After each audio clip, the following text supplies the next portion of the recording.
সেখানে সাবিলা নিয়ে কাজ করতেছে, অনেকে এই বিষয়টা নিয়ে কথা বলতেছে যে নাটক থেকে কেন নেওয়া হয়েছে তাকে। এই বিষয়টা আপনার কাছে কেমন কি বল? এই বিষয়টা আমার কাছে খুব ভালো লাগে এবং প্রাউড লাগে। কেন নাটক যারা করে তারা কি সিনেমায় কাজ করতে পারে না? অবশ্যই পারে। নতুনদেরও সুযোগ দেওয়া উচিত। তাহলে নতুনরা কিভাবে সুযোগ পাবে, কিভাবে ভালো ভালো আর্টিস্ট তৈরি হবে ইন্ডাস্ট্রিতে? অবশ্যই আমি মনে করি নতুনদের সুযোগ দেওয়া উচিত এবং নতুনরা অনেক সুন্দর সুন্দর কাজ করছে, ভালো ভালো কাজ করছে, ফিউচারে আরও অনেক ভালো কিছু করবে, এটা আমি মনে করি।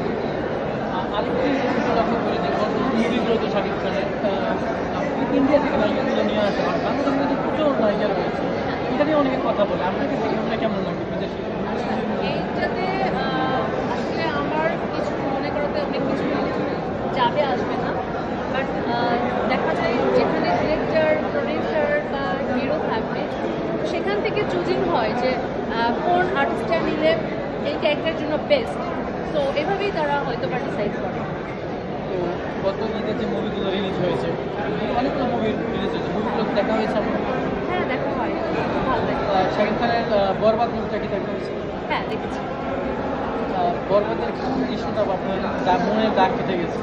আমার লাস্ট যে মারা যায় এটা আমার কাছে একদম ভালো লাগেনি, আমার খুব কষ্ট লেগেছে। আমি চাই সে বেঁচে থাকবে, সো এটা আমার খুব খারাপ লেগেছে।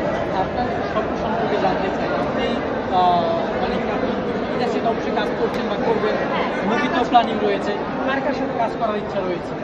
কার কার বলতে কোন নায়কের সিনেমা কাজ